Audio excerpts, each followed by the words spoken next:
What's up, my fellow Shield Brothers? Shield Brother 6 here once again, and before I get started today, I'd like to give you a little update on what I'm going to be doing. Every Monday, I'm going to be releasing another Day in the Life video, which is talking about the kit and armament of different soldiers through the ages. And on Thursday, it will be the normal videos that I normally do, so Mondays you can expect this mini-series. Today, to get started, I'm going to be talking about a day in the life, the kit and armament of an ancient Greek soldiers. Because the Greek states were the main rival for a very long time of the Romans, so I figured since I did the Romans, I need to do the Greeks to give them the equal respect. And on the left, you can see an artist depiction of the Grecian soldiers, and let's get started. Personal equipment. Ancient Greek weapons and armor were primarily geared towards combat between individuals. Their primary technique was called the Phalanx, a formation consisting of masked shield wall, which required heavy frontal armor, medium-range weapons such as spears, which you can see top picture there.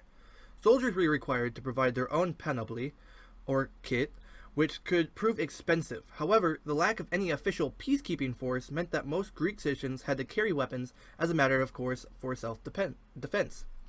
Because individuals provided their own equipment, there were considerable diversity in arms and armor among the Grecian troops. Different shields, different designs, different helmets, different colors. It just varied widely, but it all had the same effect. Class separations. The poorest citizens, whom were unable to afford the purchase or upkeep of stronger military equipment and armor, operated on the battlefield as spudai, or peltasts, fast, mobile skirmishing troops.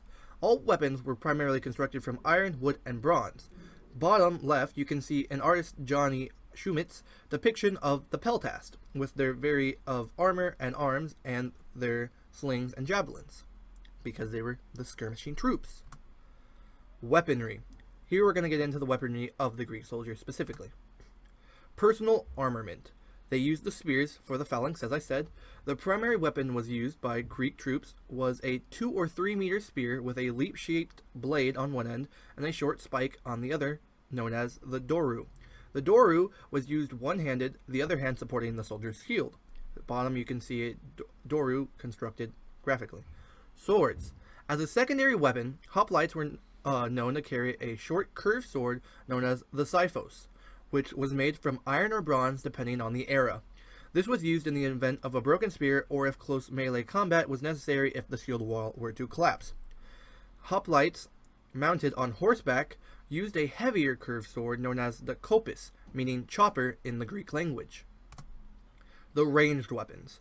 The ranged weapons were mainly only used by the peltast troops because their main job was to skirmish and pick off a couple enemies and not get engaged in hand-to-hand at all. That was their job.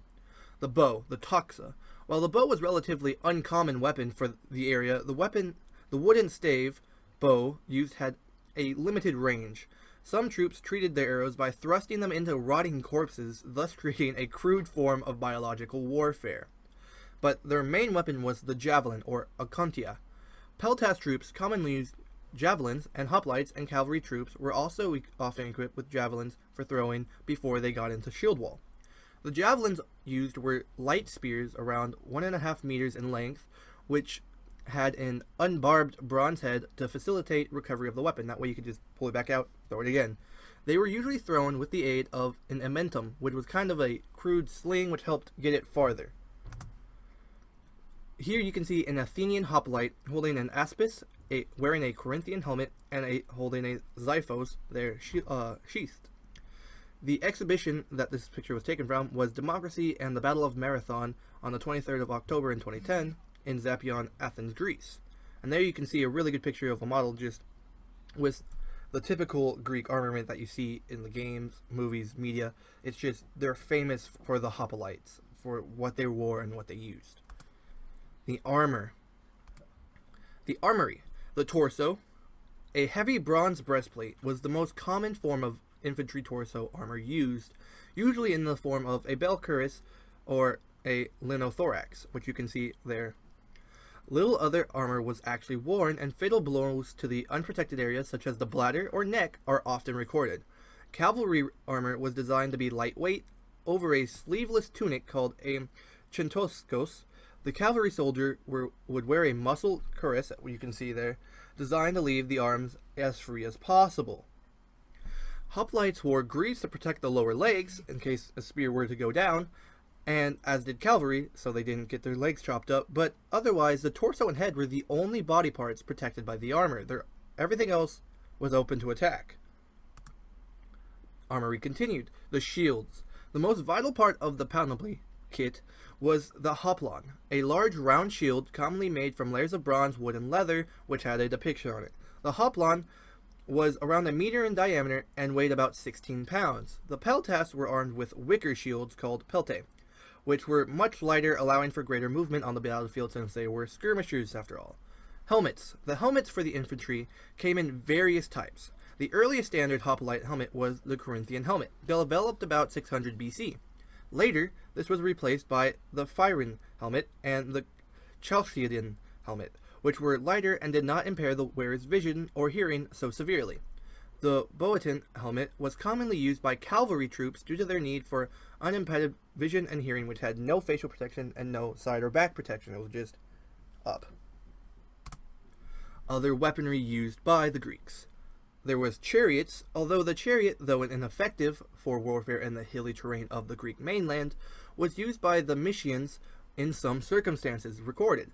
The chariot was usually generally a single-axle chariot drawn by usually 2 horses and carrying 2 passengers, a driver, who held the reins, and a spearman who could stab and protect the driver, or an archer. The construction was generally bronze-plated wood.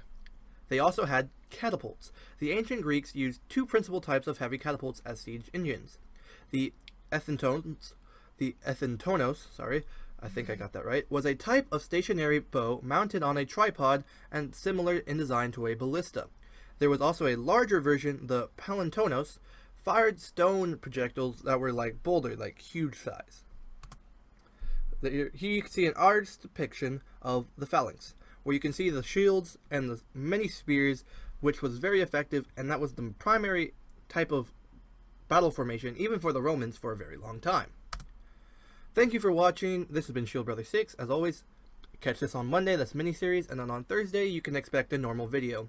And as Alexander the Great said, there is nothing impossible to whom will try. As always, I'll catch you next time.